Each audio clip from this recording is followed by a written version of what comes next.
Hello students, welcome back to Desi web dev. I hope आप सब लोग अच्छे होंगे और अपनी पढ़ाई अच्छे से कर रहे होंगे।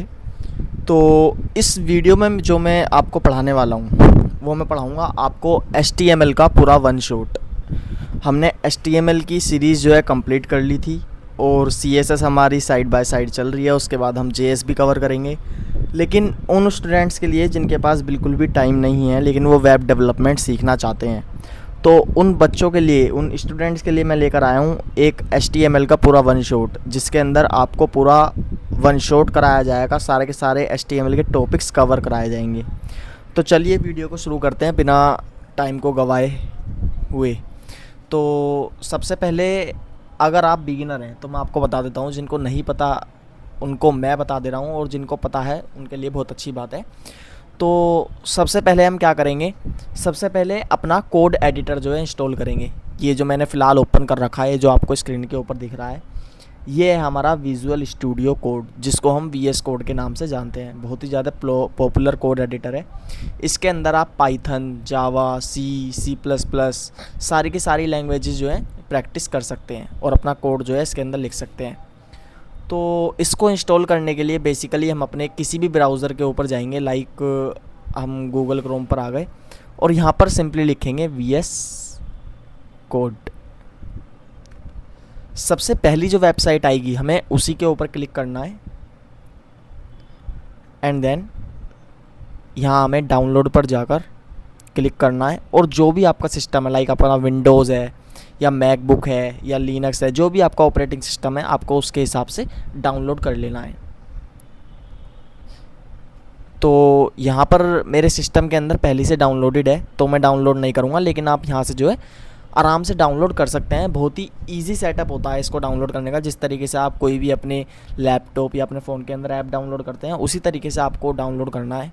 एंड देन उस जैसे ही आप अपने VS कोड को ओपन करेंगे, आपको कुछ ऐसी स्क्रीन दिखाई देगी। वहाँ पर आपको एक नया प्रोजेक्ट बनाना है और अपनी प्रोजेक्ट को नाम देना है, लाइक HTML प्रैक्टिस या जो भी आप देना चाहते हैं। और उसके बाद आपको उसके अंदर एक फ़ोल्डर बनाना है index.html के नाम से। जैसे मैंने यहाँ पर फ़ोल्डर बना रखा है देसी वेब डेव के नाम से, और उसके अंदर मैंने एक और फोल्डर बनाया है HTML के नाम से। फिर उसके अंदर मैंने एक फ़ाइल बनाई है index.html के नाम से। अब index.html जो है हमारा, ये फ़ाइल का नाम है, और .html जो होता है वो हमारा एक्सटेंशन होता है। .html क्या होता है? हमारा HTML का एक्सटेंशन होता है। अगर हमें HTML के अंदर कोई भी कोड लिखना होता है तो हम उस फाइल का नाम, पहले अपनी फ़ाइल का नाम लिखते हैं और उसके आगे .html लिखना जो है बहुत ज़्यादा इंपॉर्टेंट होता है। उससे ही हमें पता चलता है कि ये हमारी HTML की फ़ाइल है और इस फाइल के अंदर हमारा HTML का कोड लिखा हुआ है। तो इस तरीके से हमारी फ़ाइल जनरेट होती है। उसके बाद जो हमारा अगला काम होता है वो होता है हमारा बॉयलर प्लेट कोड को जनरेट करना। अब बॉयलर प्लेट कोड क्या होता है, उसको कैसे जनरेट करते हैं? हम सिंपली VS कोड के अंदर अपनी फ़ाइल के अंदर आकर सिर्फ एक्सक्लेमेटरी साइन जो है लिखते हैं और एंटर प्रेस करते हैं। जैसे ही हम एंटर प्रेस करेंगे, हमें यहाँ पर कुछ जो है कोड दिखाई देगा। ये कोड हमारा जनरेट होगा। इसी कोड को हम बॉयलर प्लेट कोड बोलते हैं। और बॉयलर प्लेट कोड जो होता है वो हमारा स्टैंडर्ड फॉर्मेट होता है, या आप बोल सकते हैं स्केलेटन होता है हमारे HTML कोड का। जब भी हम कोई भी वेब पेज क्रिएट करते हैं तो उसके अंदर ये वाला कोड होना बहुत ज़्यादा इंपॉर्टेंट होता है। इसलिए हम इसको बॉयलर प्लेट कोड बोलते हैं, क्योंकि ये हर कोड के अंदर प्रेजेंट होता है। अब इसके अंदर आपको कुछ चीज़ें दिख रही होंगी, like doc type HTML language, head, ये कुछ टैग्स दिख रहे होंगे। ये टैग्स मैं आपको डिफ़ाइन कर देता हूँ। जो डॉक टाइप HTML होता है, ये हमारा बताता है कि हम डॉक्यूमेंट यूज़ कर रहे हैं HTML के अंदर और हम HTML5 यूज़ कर रहे हैं। उसके बाद हमारा हेड टैग होता है, इसको हम हेडिंग टैग बोलते हैं। जितने भी हमारे सारे के सारे लिंक्स होते हैं वो इसी के अंदर पेस्ट किए जाते हैं, और सारे के सारे इंपॉर्टेंट टैग्स जो होते हैं वो इसी के अंदर आते हैं। लाइक हमारा टाइटल भी इसी के अंदर लिखा जाता है। उसके बाद हमारे मेटा टैग्स आते हैं। ये मेटा टैग्स जो होते हैं, ये हमारे पेज की विड्थ को या ब्राउज़र की विड्थ को जो है स्पेसिफाई करते हैं। मेटा टैग्स हमारे इस काम में यूज़ आते हैं। ये व्यू पोर्ट वगैरह जो है डिसाइड करते हैं, लाइक हमारे पेज की विड्थ कितनी होगी, ये सब चीज़ें जो है मेटा टैग के अंदर डिसाइड की जाती हैं। उसके बाद हमारा बॉडी टैग आता है। बॉडी टैग क्या करता है? बॉडी टैग हमारा मेन टैग होता है। इसके अंदर हमारा पूरा का पूरा मेन कंटेंट लिखा जाता है। ओके। और हेड टैग के अंदर वैसे हमारा मेटा डाटा आता है। मेटा डाटा होता है डाटा अबाउट डाटा। फिर उसके बाद हमारा ये HTML टैग जो है बंद हो जाता है। तो ये होता है हमारा बॉयलर प्लेट कोड, और इसके अंदर हमारे ये सब टैग्स जो हैं यूज़ किए जाते हैं। अब इसके बाद जो मैं आगे आपको बताने वाला हूँ, मैं आगे आपको कुछ बेसिक टैग्स बताने वाला हूँ। बेसिक टैग्स जैसे कि सबसे पहले मैं आपको बताऊँगा हेडिंग टैग। हेडिंग टैग का हमारा रिप्रेजेंटेशन होता है, लाइक हम यहाँ पर लिखेंगे H1, वो भी एंगुलर ब्रैकेट्स में। सारे के सारे टैग्स हमारे एंगुलर ब्रैकेट्स में लिखे जाते हैं HTML के अंदर। उसके बाद मैं यहाँ पर लिखता हूँ देसी वेब डेव। मैंने एक हेडिंग बनाई, H1 के नाम से टैग बनाया, उसके अंदर मैंने देसी वेब डेव लिख दिया। अब मैंने इसको Ctrl+S कर दिया, Ctrl+S की दबाकर। उसके बाद मैं Alt+B प्रेस करूँगा तो इस तरीके से हमारा एक वेब पेज क्रिएट हो जाएगा ब्राउज़र के ऊपर, जिसका टाइटल हमें यहाँ पर दिख रहा है डॉक्यूमेंट। वेट अ सेकंड, ये जो यहाँ पर डॉक्यूमेंट आपको दिख रहा होगा जहाँ पर मेरा कर्सर है, ये हमारा टाइटल है। मैं इसको चेंज भी कर सकता हूँ, लाइक मैं यहाँ डॉक्यूमेंट की जगह लिख सकता हूँ HTML one shot. Okay, Ctrl+S। अब जैसे ही मैं वापस ब्राउज़र पर आऊँगा, रिफ़्रेश करूँगा, तो यहाँ हमारा टाइटल चेंज हो गया HTML वन शॉट। और ये जो हमने H1 लिखी थी यहाँ पर, वो इस तरीके से जो है लिखी हुई आ गई है देसी वेब डेव। ये हमारी H1 है। अब ये जो हमारी हेडिंग होती है, हमारे इन हेडिंग्स के कुछ लेवल्स होते हैं। हमारे हेडिंग्स के 6 लेवल्स होते हैं, फ्रॉम लेवल 1 टू लेवल 6। हम यहाँ पर H1 टू H6 सारी हेडिंग जो है डिफ़ाइन कर सकते हैं। लाइक मैं H2 लिख सकता हूँ,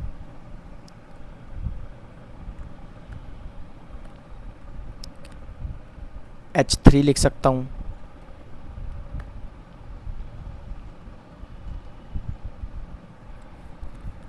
ओके,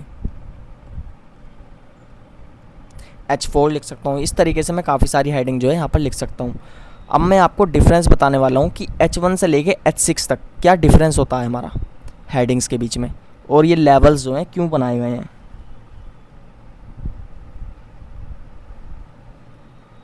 मैं H1 से लेके H6 तक सारे लेवल लिख लेता हूँ।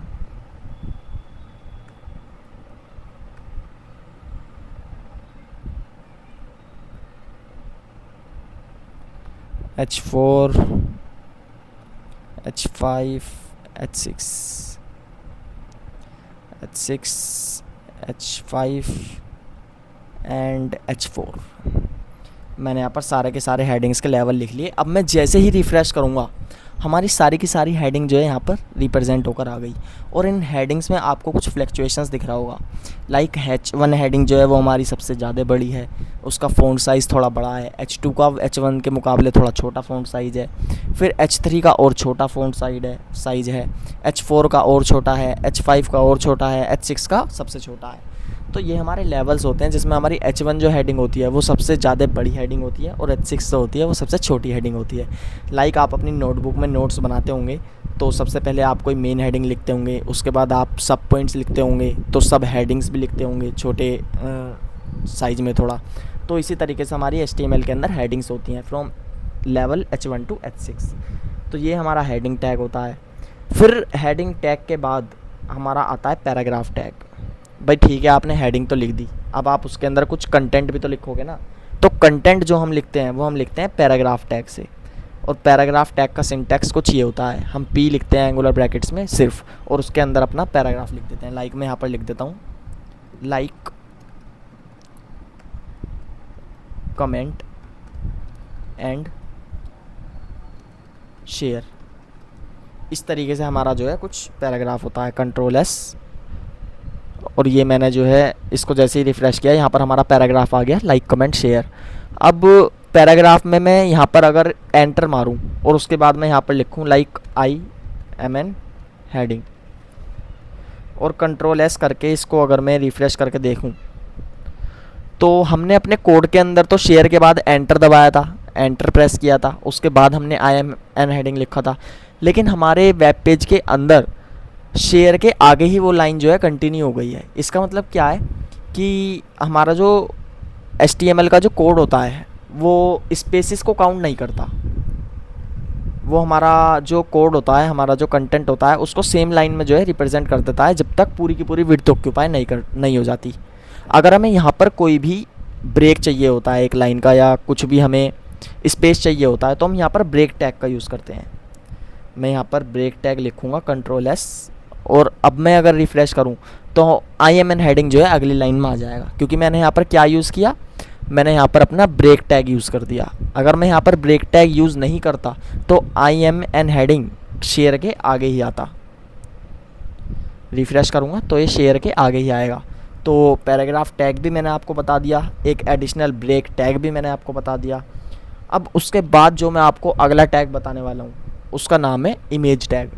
हाँ भाई ठीक है, हमने मान लिया आपने हेडिंग टैग से हेडिंग भी जनरेट कर दी, आपने पैराग्राफ टैग से पैराग्राफ भी जनरेट कर दिया।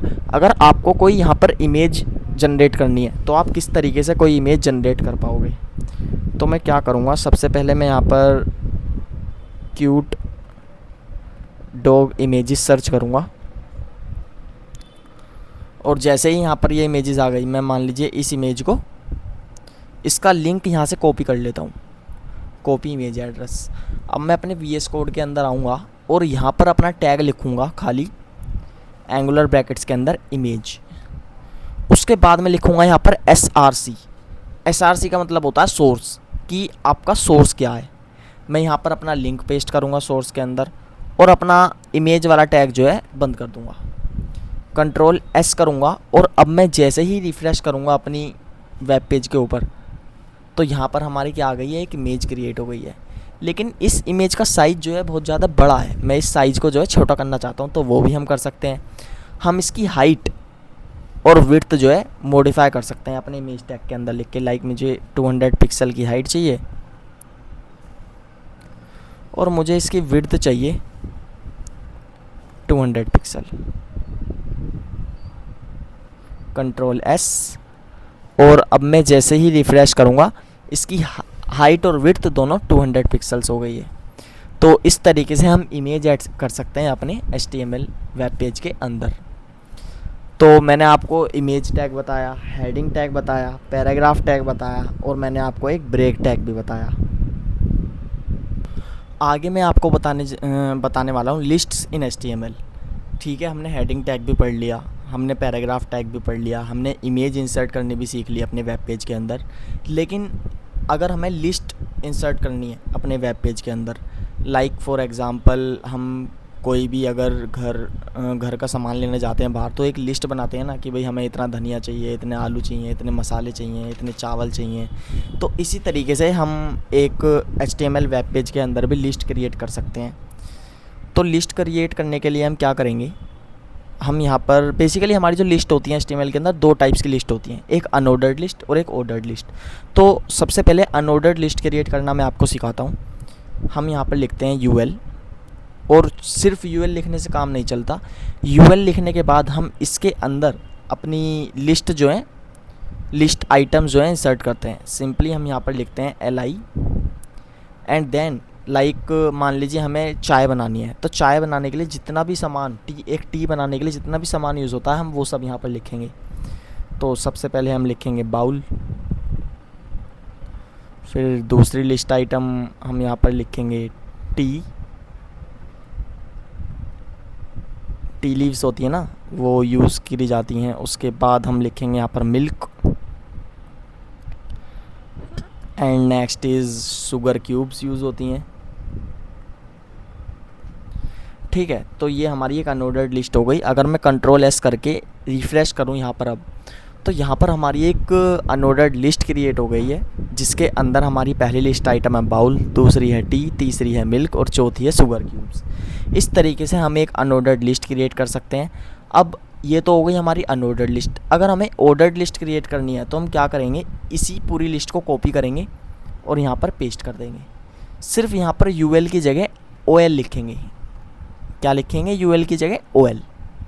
बाकी सब स्ट्रक्चर हमारा सेम रहता है। कंट्रोल S करके रिफ़्रेश करेंगे तो ये यहाँ पर मैं स्पेसिफाई कर देता हूँ, एक हेडिंग बना देता हूँ। UL टैग के अंदर भी एक हेडिंग बना देता हूँ। यहाँ हम लिखेंगे अनऑर्डर्ड लिस्ट, और यहाँ पर हम लिखेंगे ऑर्डर्ड लिस्ट।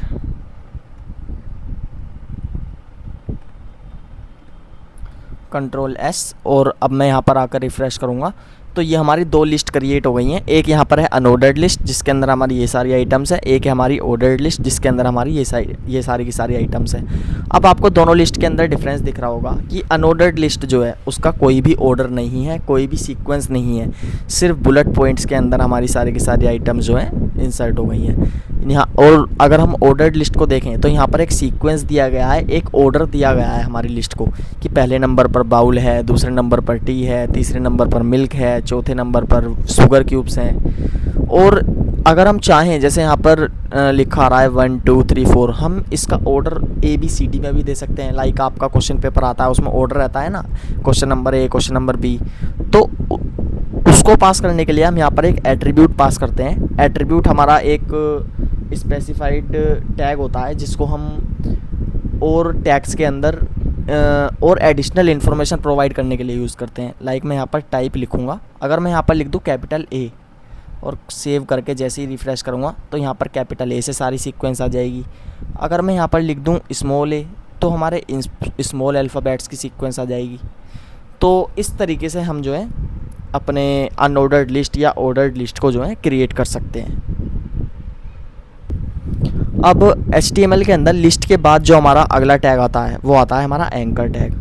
अब एंकर टैग हम किस लिए यूज़ करते हैं? एंकर टैग हम यूज़ करते हैं अपने HTML पेज के अंदर लिंक्स ऐड करने के लिए। लाइक आपने काफ़ी सारी वेबसाइट्स देखी होंगी, लाइक आप कहीं पर अप्लाई करने गए किसी जॉब के लिए तो वहाँ पर लिखा होता है to apply for this job click here.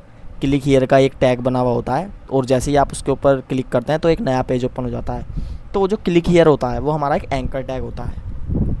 Anchor tag को क्रिएट करने का रिप्रेजेंटेशन ऐसा होता है, हम एंगुलर ब्रैकेट्स में A लिखते हैं, उसके बाद href हम अपना लिंक लिखते हैं। लाइक मैं google.com पर रिडायरेक्ट करना चाहता हूँ, google.com मैं यहाँ पर लिखूँगा और इसको बंद कर दूँगा। उसके बाद मैं पेज पर क्या टेक्स्ट अपना शो करवाना चाहता हूँ यहाँ पर वो टेक्स्ट लिखूँगा। लाइक मैं यहाँ पर लिख देता हूँ गूगल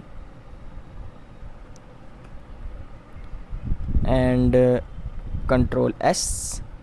अब मैं जैसे ही रिफ़्रेश करूँगा यहाँ पर हमारा एक एंकर टैग जनरेट हो गया। रिफ्रेश जूम करके दिखाता हूँ, ये हमारा गूगल का एक टैग जनरेट हो गया है। जैसे ही मैं इसके ऊपर क्लिक करूँगा हम कहाँ पर आ गए? एक google.com वाली साइट पर रिडायरेक्ट हो गए। मैंने लिंक ठीक से पेस्ट नहीं किया इसलिए यहाँ पर ऐसा दिखा रहा है your file couldn't B exist, क्योंकि ऐसा कोई पेज एग्जिस्ट ही नहीं करता। लेकिन अगर मैं यहाँ पर गूगल का ही लिंक पेस्ट कर दूँ, गूगल Ctrl+C एंड यहाँ पर मैं पेस्ट कर देता हूँ Ctrl+S। तो रिफ़्रेश करते ही जैसे ही मैं अब गूगल के ऊपर क्लिक करूँगा हमारी गूगल वाली वेबसाइट जो है ओपन हो जाएगी। तो इस तरीके से हम एंकर टैग्स भी जनरेट कर सकते हैं। और यहाँ पर ये जो मैंने यहाँ पर एक एट्रीब्यूट लिखा है href, इसका मतलब होता है हाइपर टेक्स्ट रेफरेंस, कि हम किस पेज पर जाना चाहते हैं, हम कौन से लिंक का रेफरेंस रखना चाहते हैं यहाँ पर। तो वो यहाँ पर हम जो है पेस्ट कर सकते हैं। हम दो टाइप के लिंक्स जो है यहाँ पर पेस्ट कर सकते हैं, एक एब्सोल्यूट लिंक और एक रिलेटिव लिंक। एब्सोल्यूट लिंक वो होता है which is exactly available on the internet such as Google, Netflix, जैसे हमने अभी पेस्ट किया था। और रिलेटिव लिंक वो होता है which are related to our website such as home, about us. जैसे आपने काफ़ी सारी वेबसाइट्स पर देखा होगा, बहुत सारे नेविगेशन बार के ऊपर लाइंस वो होते हैं, क्या नाम है, पेजेस होते हैं, like home page, about page, तो वो हमारे रिलेटिव लिंक्स होते हैं। फिर एंकर टैग मैंने आपको पूरा अच्छे से समझा दिया, मैंने आपको इमेज टैग भी बता दिया था। अब आगे मैं आपको कुछ टैग्स बताने वाला हूँ जो टेक्स्ट को हाईलाइट करने के लिए काम आते हैं। जैसे हमारा ये पैराग्राफ टैग, अभी मैं अगर अपना आउटपुट देखूँ तो हमारा पैराग्राफ टैग कुछ ऐसा दिखता है, ना ही तो ये बोल्ड कैरेक्टर्स में है ना ही कुछ है। अगर मैं इसको बोल्ड करना चाहूँ तो मैं यहाँ पर सिंपली B ये टैग लिखूँगा और अपनी पूरी की पूरी Ctrl+C पैराग्राफ को इसके अंदर पेस्ट कर दूँगा। इसको यहाँ से डिलीट कर देता हूँ, Ctrl+S। और अब मैं रिफ़्रेश करूँगा तो हमारा like, comment and share, IM and heading कैसा आ गया? बोल्ड कैरेक्टर्स में आ गया। हम चाहें तो इसको इटैलिक भी बना सकते हैं। इटैलिक बनाने के लिए क्या करूँगा, यहाँ पर इटैलिक टैग लिख दूँगा I और अपना पूरा का पूरा टेक्स्ट जो है कंट्रोल एक्स, इटैलिक टैग के अंदर डाल दूँगा, कंट्रोल एस, और जैसे ही रिफ़्रेश करूँगा ये हमारा इटैलिक, वेट अ सेकंड, हुआ नहीं है। हम यहाँ से बोल्ड टैग को हटा देते हैं। बोल्ड टैग तो मैंने आपको प्रैक्टिकल करके दिखाई दिया, control S and now refresh, ये हमारा जो है इटैलिक हो गया। उसके बाद अगर मैं इसको अंडरलाइन करना चाहूँ तो मैं इसको अंडरलाइन भी कर सकता हूँ। सिंपली मैं यहाँ पर यू लिखूँगा और अपने सारे के सारे टेक्स्ट को इसके अंदर पेस्ट कर दूँगा। अब मैं जैसे ही इसको रिफ़्रेश करके देखूँगा तो ये हमारी अंडरलाइन होकर आ जाएगी। इस तरीके से हम अंडरलाइन भी कर सकते हैं। तो मैंने आपको काफ़ी सारे टैग्स पढ़ा दिए हैं HTML के अंदर। अब आगे मैं आपको बताने वाला हूँ कि कमेंट्स इन HTML, हम HTML के अंदर कमेंट्स कैसे लिख सकते हैं। कमेंट्स पहले मैं आपको बता देता हूँ क्या होता है। कमेंट्स हमारा वो पार्ट होता है कोड का जो पार्स्ड नहीं किया जाता, मतलब उसको एज आ कोड नहीं माना जाता। वो हमारे पूरे के पूरे कोड को रीडेबल बनाता है, एक रीडेबल फॉर्मेट में जो है उसको करता है। जैसे मैं यहाँ पर लिखना चाहता हूँ कि ये हमारी हेडिंग है, कोई अगर बाहर से बंदा आके मेरे कोड को पढ़े तो उसे पता चल जाए कि हाँ यहाँ से हेडिंग स्टार्ट हो रही है। तो मैं सिंपली क्या करूँगा, यहाँ पर मैं लिख देता हूँ this is an heading tag, और इस पूरे लाइन को मैं सिलेक्ट करके खाली कंट्रोल प्लस फॉरवर्ड स्लैश जो है प्रेस करूँगा तो ये मेरी एक हेडिंग बन जाएगी। अब ये कोड के अंदर काउंट नहीं होगी हेडिंग। जैसे ही रिफ़्रेश करूँगा हमारा कोड सेम रहेगा। ये वाला जो डाटा है, ये वाली जो हमारी लाइन है, ये वाली लाइन हमारी पार्स नहीं होगी हमारे किसी भी ब्राउज़र के अंदर, ठीक है। ये हमारे HTML कोड के अंदर काउंट नहीं होगी। तो ये हमारे कमेंट्स होती हैं HTML के अंदर। और जो हमारी HTML होती है वो केस सेंसिटिव होती है। केस सेंसिटिव मतलब अगर मैं हेडिंग इस तरीके से लिखूँ तो भी सही मानी जाएगी, और मैं कैपिटल लेटर्स में H1 इस तरीके से टैग लिखूँ कुछ इस तरीके से, तो भी लाइक मैं यहाँ पर लाइक लिख या सब्सक्राइब लिख देता हूँ, कंट्रोल एस, और अब मैं जैसे ही रिफ़्रेश करूँगा तो यहाँ पर सब्सक्राइब लिखा हुआ आ जाएगा। तो इसका मतलब क्या है कि हमारी जो HTML लैंग्वेज होती है वो केस सेंसिटिव होती है। केस सेंसिटिव मतलब चाहे आप कैपिटल H लिखें या कैपिटल या स्मॉल h लिखें, उससे कोई फ़र्क नहीं पड़ता, ठीक है। तो केस सेंसिटिव मैंने आपको बता दिया। अब अगला जो आता है हमारा HTML के अंदर वो आता है इनलाइन वर्सेस ब्लॉक एलिमेंट्स। अब इनलाइन और ब्लॉक एलिमेंट्स क्या होते हैं? ब्लॉक एलिमेंट्स हमारे वो होते हैं जो हमारी फुल विड्थ ऑक्यूपाई कर लेते हैं जितनी भी अवेलेबल होती है। लाइक ये हमारी हेडिंग टैग है। अब मैं यहाँ पर राइट क्लिक करूँगा और इंस्पेक्ट पर आऊँगा। इंस्पेक्ट पर आने के बाद ये जो आपको साइन दिख रहा है, लोगो दिख रहा है, मैं इस पर क्लिक करूँगा और इस पर क्लिक करने के बाद अपनी हेडिंग टैग के ऊपर जाऊँगा। तो ये जो आपको जितना भी ब्लू वाला एरिया दिख रहा है, हाईलाइटेड ब्लू जहाँ पर मेरा कर्सर है, इसका मतलब है कि हमारी हेडिंग ने पूरी की पूरी पेज की विड्थ ऑक्यूपाई कर रखी है। जितना भी ये हाईलाइटेड एरिया आ रहा है इसका मतलब है कि हमारी हेडिंग ने इतनी स्पेस जो है ऑक्यूपाई कर रखी है। और इसने कितनी स्पेस ऑक्यूपाई कर रखी है? पूरी की पूरी पेज की विड्थ जितनी भी इसके एरिया में आती है सब ऑक्यूपाई कर रखी है। तो इसका मतलब क्या है? ये एक ब्लॉक एलिमेंट है। ब्लॉक एलिमेंट हमारे क्या होते हैं? ब्लॉक एलिमेंट हमारे फुल विड्थ ऑक्यूपाई करते हैं जितनी भी अवेलेबल होती है। और इनका एक और पहचानने का तरीका होता है, जो हमारे ब्लॉक एलिमेंट्स होते हैं वो हमेशा नई लाइन से स्टार्ट होते हैं। लाइक ये भी हमारी हेडिंग 1 है, ये भी हमारी हेडिंग 1 है, लेकिन ये दोनों के दोनों नई लाइन से स्टार्ट हो रहे हैं। ये क्या आइडेंटिफाई करता है कि ये हमारे ब्लॉक एलिमेंट्स हैं। दूसरे इनलाइन एलिमेंट्स होते हैं। इनलाइन एलिमेंट्स उतनी ही स्पेस ऑक्यूपाई करते हैं जितनी उनको ज़रूरत होती है। जैसे कि हमारे एंकर टैग्स, अगर मैं यहाँ पर एंकर टैग ये देखूँ तो यहाँ पर सिर्फ उतना ही हाईलाइटेड एरिया आ रहा है जितनी इसको ज़रूरत है। अगर मैं यहाँ पर एक और एंकर टैग जो है इंसर्ट कर दूँ,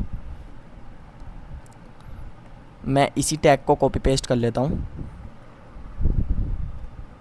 और इसका टेक्स्ट चेंज कर देता हूँ, लाइक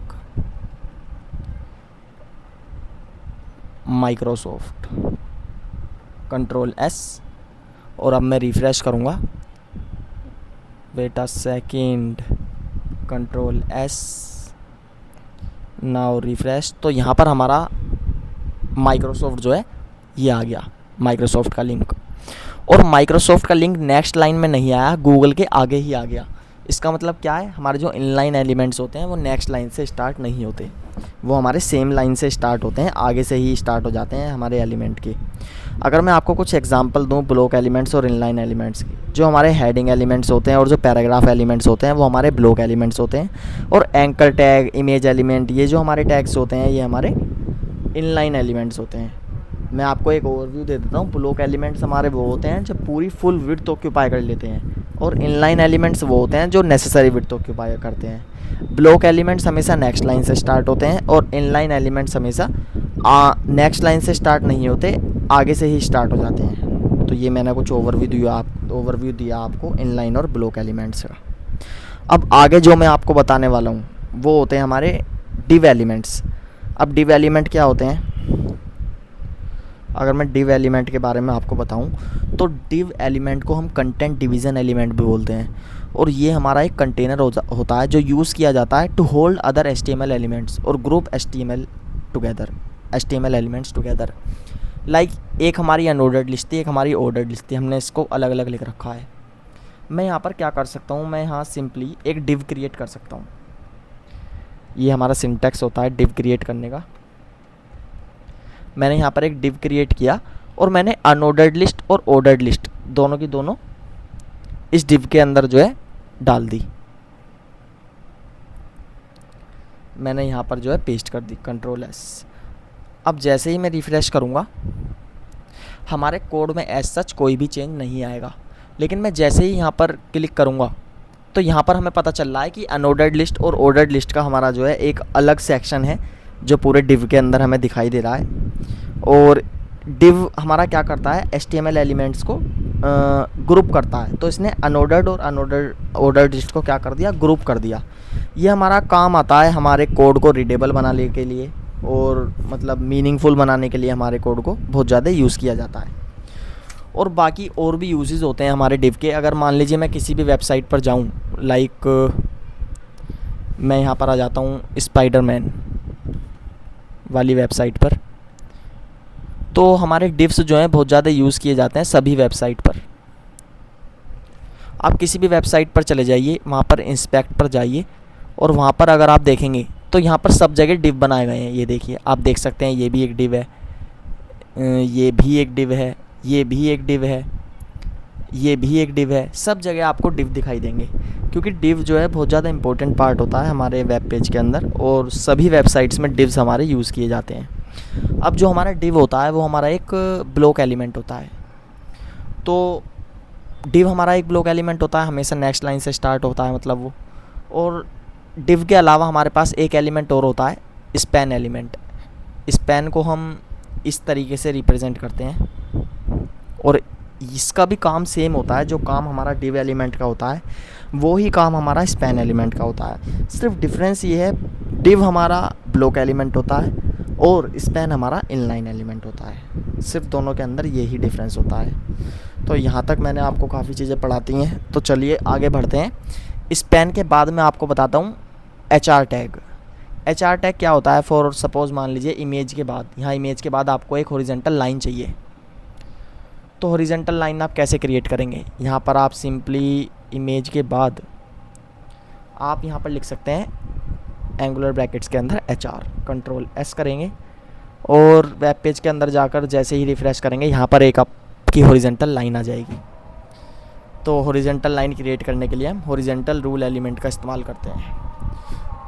और इसके बाद आगे जो मैं आपको पढ़ाने वाला हूँ, अब आप लोगों ने अपन साइंस में एक फार्मूला पढ़ा होगा H2O, जो हमारा वाटर का फार्मूला होता है। तो अगर मैं यहाँ पर सिंपली H2O का फार्मूला, लाइक मैं यहाँ पर एक हेडिंग या पैराग्राफ लिखता हूँ, अपने एंकर टैग के बाद मैं यहाँ पर एक हेडिंग 1 लिखता हूँ, H2O, एंड यहाँ पर एक और हेडिंग लिखता हूँ जिसके अंदर मैं अपना फॉर्मूला लिखना चाहता हूँ A+B का होल स्क्वायर। तो मैं यहाँ पर लिखूँगा A+B का होल स्क्वायर। तो Ctrl+S करूँगा और Alt+B करूँगा, तो ये हमारा आ गया यहाँ पर। और मैं यहाँ पर जूम करके देखूँ तो H2O हमारा इस तरीके से लिखा है और a+b का होल स्क्वायर हमारा इस तरीके से लिखा है। मैं चाहता हूँ ये जो 2 है ये हमारा H के नीचे आ जाए और ये जो हमारा 2, ये वाला जो हमारा a+b के होल स्क्वायर वाला 2 है ये हमारा यहाँ ब्रैकेट के थोड़ा ऊपर आ जाए। तो ये भी हम कर सकते हैं HTML में। किस तरीके से? सुपरस्क्रिप्ट और सबस्क्रिप्ट की मदद से। सबस्क्रिप्ट का मतलब होता है कि हम ये जो 2 है ये H के नीचे आ जाएगा और सुपरस्क्रिप्ट का मतलब होता है ये जो 2 है ये इस ब्रैकेट के ऊपर आ जाएगा। तो आइए इसको कन्वर्ट करके दिखाता हूँ। मैं यहाँ पर सिंपली क्या करूँगा, अपना एक टैग इस्तेमाल करूँगा सबस्क्रिप्ट के लिए सब, और इस 2 को इसके अंदर पेस्ट कर दूँगा, यहाँ से डिलीट कर दूँगा। ऐसे ही मैं यहाँ पर क्या करूँगा, यहाँ पर अपना सुपरस्क्रिप्ट टैग इस्तेमाल करूँगा। सबसे पहले हमने सबस्क्रिप्ट टैग यूज़ किया और अब मैंने सुपरस्क्रिप्ट।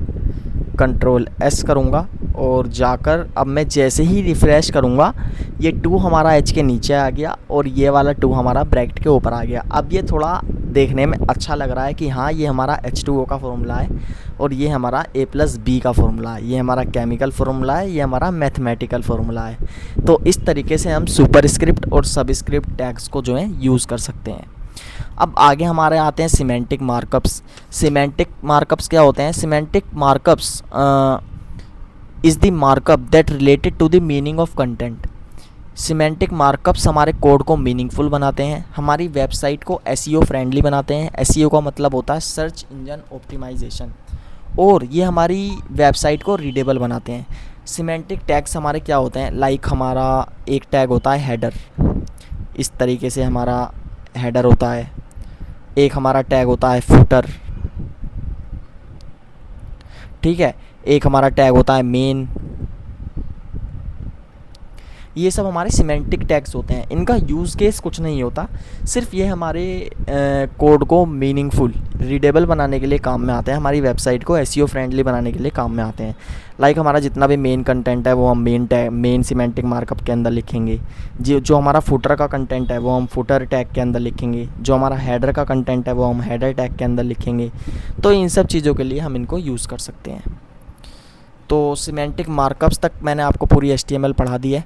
अब सिमेंटिक मार्कअप के बाद जो मैं आपको पढ़ाने जाने वाला हूँ उसका नाम है टेबल्स इन HTML।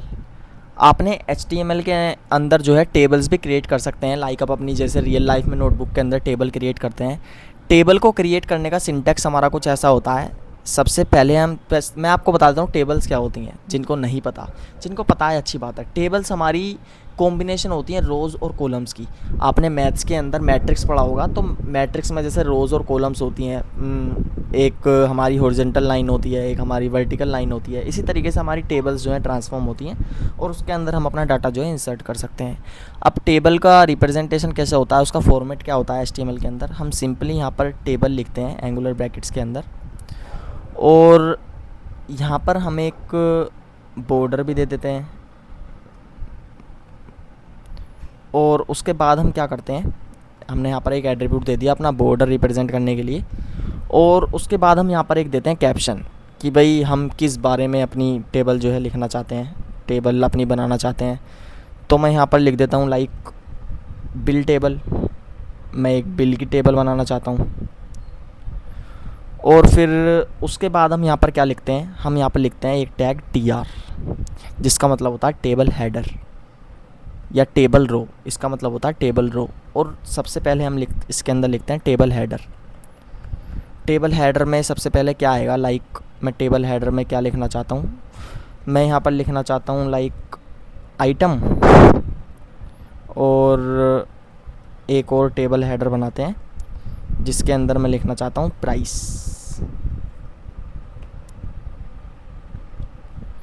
इसके बाद यहाँ पर क्या करते हैं, हम एक और टेबल रो बनाते हैं जिसके अंदर हम लिखते हैं टेबल का data with the help of TD tag.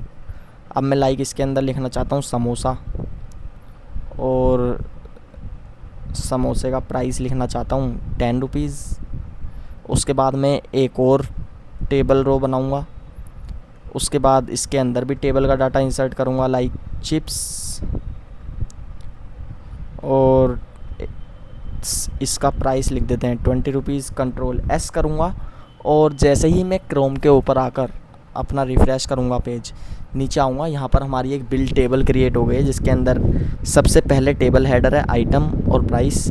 उसके बाद हमारे टेबल का डाटा आ गया है समोसा 10 रुपीज़, चिप्स 20 रुपीज़। इस तरीके से हम अपनी टेबल जो है इंसर्ट कर सकते हैं अपने वेब पेज के अंदर। एक बार मैं आपको ओवरव्यू दे देता हूँ, आप लोग कंफ्यूज हो गए होंगे। ये हमने एक छोटा कर लेता हूँ साइज, थोड़ा और छोटा। हाँ, तो ये हमने एक अपनी टेबल बनाई है जिसके अंदर सबसे पहले हमने कैप्शन दिया, उसके बाद टेबल रो बनाई जिसके अंदर हमने टेबल हेडर स्पेसिफाई किया, उसके बाद एक और टेबल रो बनाई उसके अंदर हमने टेबल डाटा लिखा। हम जितनी चाहें उतनी टेबल रो बना सकते हैं और उसके अंदर टेबल डाटा जो है स्पेसिफाई कर सकते हैं।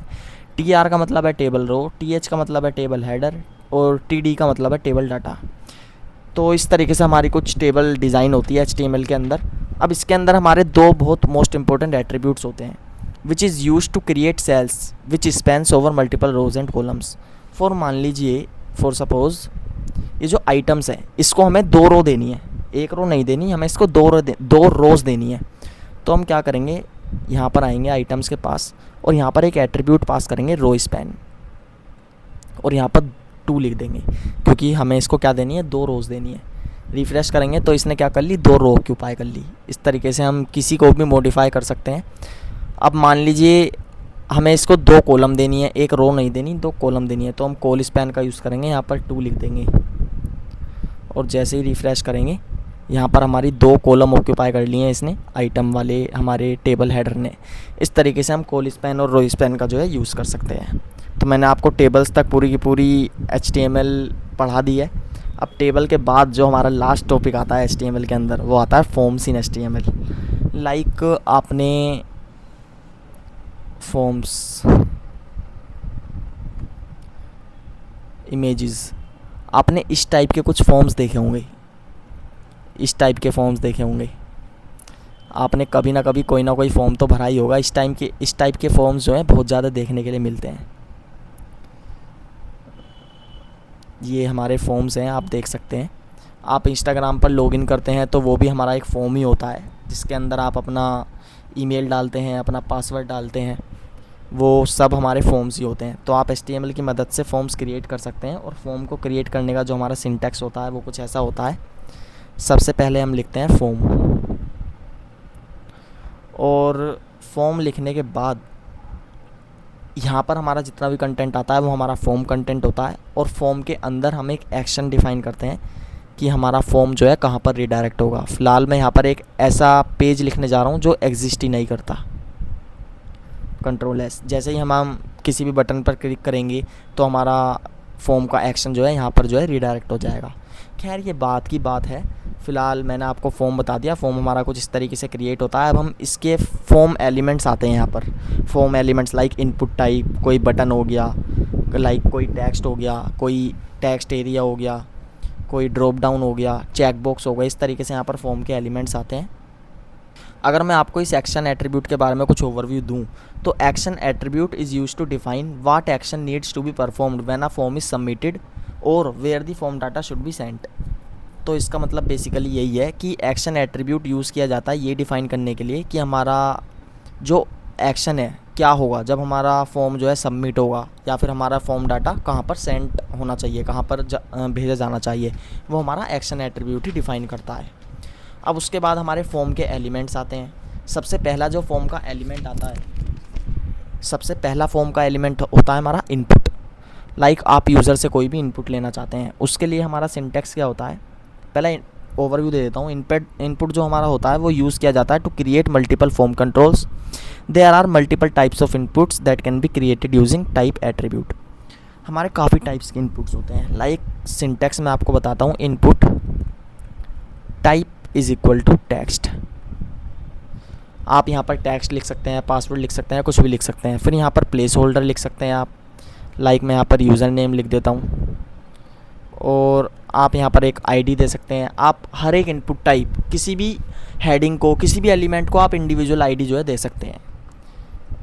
सिर्फ आप इनपुट टाइप्स को नहीं, किसी को भी आप इंडिविजुअल आईडी जो है दे सकते हैं। अब जैसे ही मैं यहाँ पर रिफ्रेश करूँगा, टेबल्स के नीचे हमारा एक ही यूज़र नेम आ गया। यहाँ पर आप कुछ भी जो है टाइप कर सकते हैं और ये जो आपको यहाँ पर यूज़र नेम लिखा हुआ दिखाई दे रहा है पीछे बैक साइड में, ये हमारा प्लेस होल्डर होता है। अगर मैं यहाँ पर पासवर्ड लिख दूँ तो पीछे पासवर्ड लिखा हुआ आएगा, मैं पीछे जो चाहूँ वो लिख सकता हूँ। प्लेस होल्डर का काम हमारा यही होता है, वो बताता है कि इस इनपुट टाइप के अंदर हमें क्या लिखना है, हमें यहाँ पर यूज़र नेम लिखना है।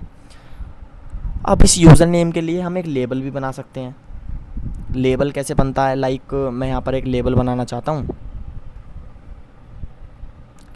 लेबल के अंदर हमारा एक एट्रीब्यूट होता है फोर नाम का, जो हमारा इनपुट टाइप के अंदर आईडी होती है वही हमारे फोर के अंदर लिखा जाता है।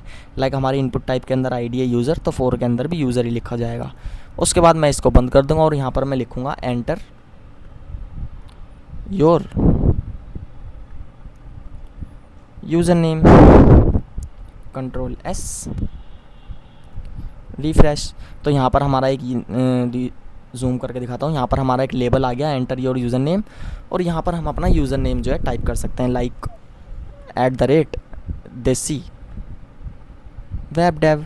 इस तरीके से आप जो है टाइप कर सकते हैं। और यहाँ पर अब मैं एक इनपुट टाइप और बनाता हूँ, इसी को कॉपी पेस्ट कर लेते हैं, कंट्रोल सी कंट्रोल वी। यहाँ पर लेबल होगा हमारा, टाइप होगा हमारा पास, यहाँ पर मैं एक पासवर्ड क्रिएट करूँगा। प्लेस होल्डर भी हमारा पासवर्ड ही होगा, और आईडी में हम लिख देते हैं पास। जब आईडी में पास लिखा है तो फोर के अंदर भी हम पास ही लिखेंगे, और लेबल में हम दे देंगे enter your password, control S. Refresh करेंगे तो यहाँ पर हमारा एंटर योर यूज़र नेम, एक ये इनपुट टाइप आ गया, एंटर योर पासवर्ड एक ये इनपुट टाइप आ गया। हम चाहें तो यहाँ पर इनपुट टाइप में कुछ भी दे सकते हैं, लाइक हम टेक्स्ट लिख सकते हैं, पासवर्ड लिख सकते हैं, नंबर लिख सकते हैं, टाइम लिख सकते हैं, वीक लिख सकते हैं, कलर लिख सकते हैं। हम जो चाहें वो इनपुट जो हमारा टाइप वाला एट्रीब्यूट है उसके अंदर कुछ भी वैल्यू जो है पास कर सकते हैं। फिर इनपुट के बाद मैंने आपको लेबल पढ़ा दिया। फिर लेबल के बाद हमारा आता है एक अगला जो एलिमेंट आता है वो आता है बटन एलिमेंट। आप यहाँ पर एक बटन बना सकते हैं। बटन बनाने के लिए आप सिंपली यहाँ पर बटन लिखेंगे और बटन में like submit, control S, refresh. तो यहाँ पर हमारा एक सबमिट बटन आ गया। आप जैसे ही इसको सबमिट करेंगे, आप जो मैंने एक्शन के अंदर जो मैंने पेज लिखा था आप उस पेज पर रीडायरेक्ट हो जाएंगे। अब यहाँ पर ये लिखा हुआ आ रहा है कि ये पेज एग्जिस्ट नहीं करता, और रियल में ये पेज एग्जिस्ट ही नहीं करता क्योंकि मैंने रैंडम कोई भी पेज लिख दिया था। तो इस तरीके से हम एक बटन बना सकते हैं। अब बटन हमारे तीन टाइप्स के बनते हैं। बटन हमारे तीन टाइप्स के बनते हैं। एक होता है सबमिट बटन, एक होता है हमारा नॉर्मल बटन, एक होता है रीसेट बटन। तो यहाँ पर हम टाइप लिख सकते हैं, like type is equal to कि ये हमारा सबमिट बटन है, या फिर ये सिर्फ हमारा बटन है, या फिर ये हमारा रीसेट बटन है। सबमिट बटन हमारा फॉर्म को सबमिट कर देता है, बटन हमारा नॉर्मल बटन होता है, और रीसेट बटन क्या करता है, हमारे डाटा को रीसेट कर देता है। लाइक मैं यहाँ पर ABCD लिखता हूँ, मैं यहाँ पर 1 2 3 4 लिखता हूँ। जैसे ही मैं सबमिट करूँगा ये डाटा हमारा रीसेट हो जाएगा। इस बार हमारा डाटा सबमिट नहीं हुआ, हमारा डाटा रीसेट हो गया। तो इस तरीके से हम अपने डाटा को रीसेट कर सकते हैं with the help of reset button.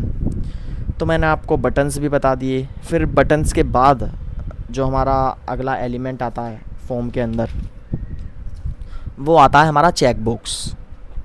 Like आप इनपुट टैब के अंदर चेक बॉक्स भी दे सकते हैं। चेक बॉक्स क्या होता है, जैसे आपने काफ़ी सारी वेबसाइट पर एक चेक बॉक्स देते हैं कि आप सारी टर्म्स एंड कंडीशन अप्लाई करते हैं, या फिर आप 18+ हैं। तो मैं यहाँ पर एक चेक बॉक्स क्रिएट करूँगा, input type is equal to, ये हमारा चेक बॉक्स क्रिएट करने का सिंटैक्स होता है, is equal to check box.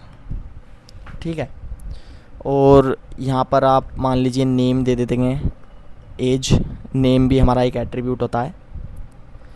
ID दे देते हैं, आईडी भी आप एज दे सकते हैं। और उसके बाद आप यहाँ पर लेबल देते हैं,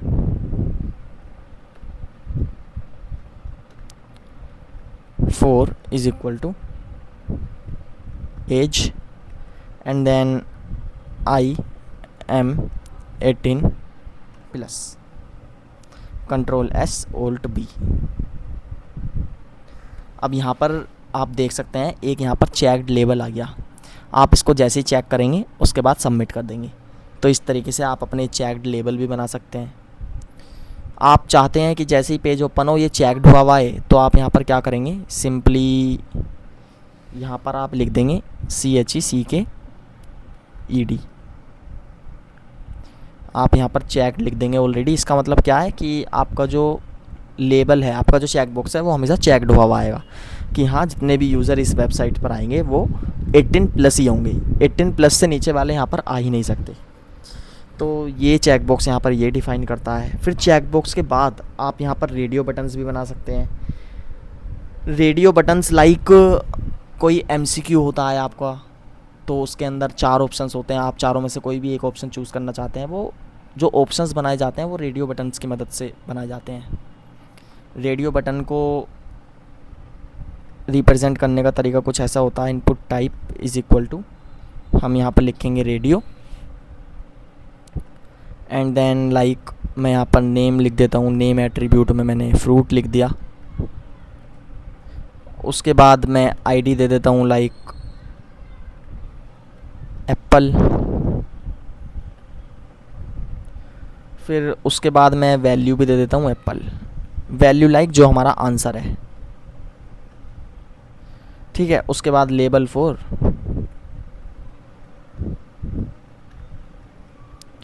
ID हमारी क्या है एप्पल, तो 4 भी एप्पल ही होगा।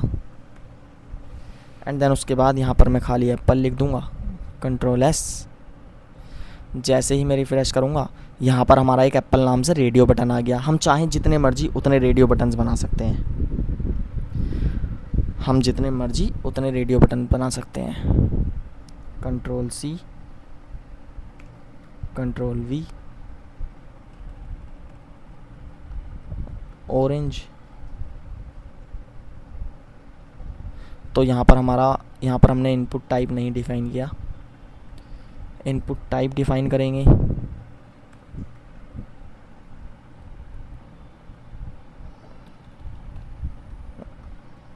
Orange,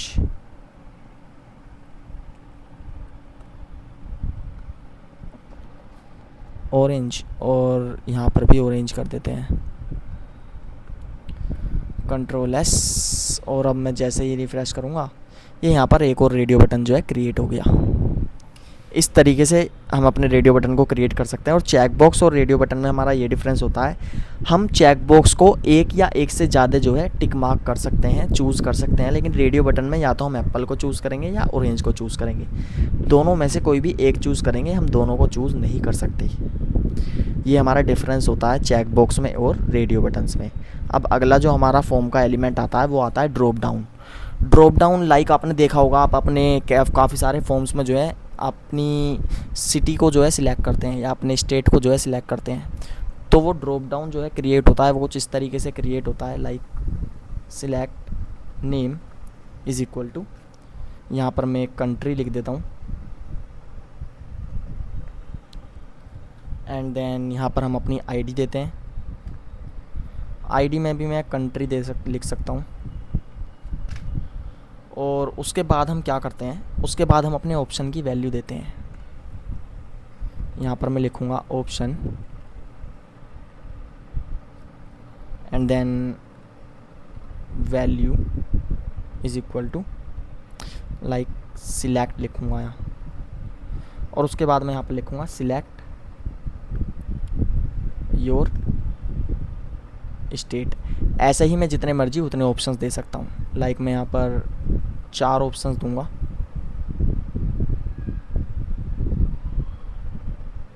Ctrl+C, Ctrl+V, Ctrl+V, Ctrl+V, Ctrl+V। इन सब का लेवल सेम कर लेते हैं।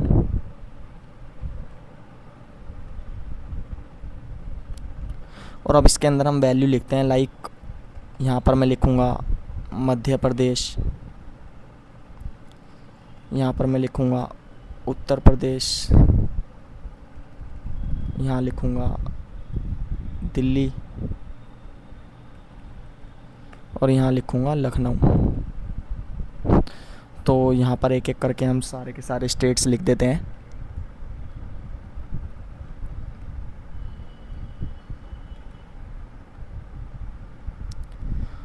मध्य प्रदेश,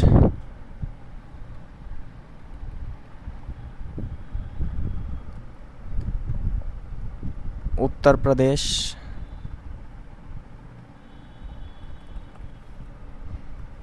दिल्ली,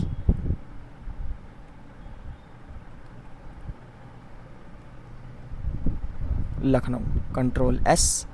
और अब मैं रिफ़्रेश करूं तो यहाँ पर हमारा एक ड्रॉप डाउन आ गया है जो बोल रहा है कि सिलेक्ट योर स्टेट। अब यहाँ पर मैं मध्य प्रदेश सिलेक्ट कर सकता हूँ, मैं यहाँ पर दिल्ली सिलेक्ट कर सकता हूँ, जो भी मेरा स्टेट है, और जैसे ही मैं फिर सबमिट करूँगा तो मेरा डाटा जो है सबमिट हो जाएगा। तो इस तरीके से हम अपने ड्रॉप डाउन्स को जो है क्रिएट कर सकते हैं। अब ड्रॉप डाउन के बाद जो हमारा अगला फॉर्म का एलिमेंट आता है उसका नाम होता है टेक्स्ट एरिया। कि मान लीजिए आपने फॉर्म भर दिया, आप कोई कमेंट भी पास करवाना चाहते हैं या आप कोई टेक्स्ट लेना चाहते हैं यूज़र के थ्रू, तो आप एक टेक्स्ट एरिया क्रिएट कर सकते हैं। उसके लिए सिंपली क्या प्रोसीजर होता है, मैं ये वाला जो पूरा का पूरा सिंटैक्स है इसको बटन के ऊपर लिख देता हूँ, कंट्रोल एक्स, कंट्रोल वी। ठीक है, ये हमारा बटन आ गया। बटन के ऊपर ही मैं क्या करूँगा, एक टेक्स्ट एरिया क्रिएट करूँगा। सिंपली हम क्या करेंगे, एक लेबल बनाएंगे, लेबल फॉर, मैं फीडबैक लेना चाहता हूँ यूज़र से, फीडबैक, और यहाँ पर लिखूँगा प्लीज़ प्रोवाइड वैल्यूएबल फीडबैक। ठीक है, और यहाँ पर मैं लिखूँगा text area ID is equal to feedback, and इसको मैं बंद कर दूँगा, कंट्रोल एस करूँगा। और जैसे ही मैं रिफ़्रेश करूँगा यहाँ पर हमारा एक टेक्स्ट एरिया आ गया। वेट अ सेकेंड, ये हमारा बटन तो हमारा, अच्छा इसको डिलीट कर देता हूँ, कंट्रोल एस और refresh, please provide valuable feedback. हमारा ड्रॉप डाउन कहाँ गया, ड्रॉप डाउन हमारा कंट्रोल, ये हमारा सिलेक्ट हो गया, एक्स, ड्रॉप डाउन हमारा यहाँ पर आना चाहिए। तो ये हमारा ड्रॉप डाउन हो गया। उसके बाद हमारा ये हो गया कंट्रोल एस। और अब मैं जैसे ही रिफ़्रेश करूँगा यहाँ पर ये हमारी सारी की सारी फील्ड्स आ गई हैं। Please provide your valuable feedback, मैं यहाँ पर कुछ भी फीडबैक दे सकता हूँ, उसके बाद जो है सबमिट कर सकता हूँ। तो इस तरीके से हमारा कुछ फॉर्म वर्क करता है। हालांकि हमने इसको अभी स्टाइलिंग नहीं दी है, जैसे ही हम इसको style.css सीख लेंगे और स्टाइलिंग प्रोवाइड कर देंगे तो एक ये काफ़ी अच्छा फॉर्म बन जाएगा जिसका रिप्रेजेंटेशन आपको काफ़ी ज़्यादा पसंद आएगा। तो मैंने इस वीडियो में आपको पूरी की पूरी HTML कवर करा दी है, मैंने आपको सारे एलिमेंट्स कवर करा दिए हैं, सारे टैग्स कवर करा दिए हैं, from heading tag, paragraph tag, levels of heading, div tag, span tag, inline elements, block elements, unordered list, ordered list, tables और table attributes, forms, inputs, check box, drop downs, text area and buttons. मैंने आपको सारी चीज़ें जो हैं cover करा दी हैं, anchor tags और इमेजेस, मैंने आपको सब चीज़ें कवर करा दी हैं HTML के अंदर। बेसिक मैंने आपको क्लियर कर दिया है HTML का। बाकी आगे आगे हम बाकी चीज़ें भी सीखेंगे। वीडियो को लाइक करिएगा, कमेंट करिएगा, सब्सक्राइब करिएगा, और दैट्स इट फॉर टुडे।